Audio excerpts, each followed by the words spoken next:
Hello everyone! Today, we will learn how to add users to your yearbook account. First, make sure you're logged in and in the yearbook account you wish to add to. Then go up to the Manage tab and select from the drop-down Manage Users. This will take you to where all users on the account are listed. If you want to add a user, click on the button in the top right, Create a User. From here, you will fill out the following information to create your login.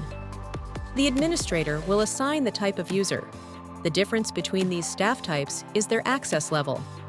Administrators will have full access to the book, and editors can upload photos and edit the yearbook, but cannot access sensitive school information. This is preferable for students.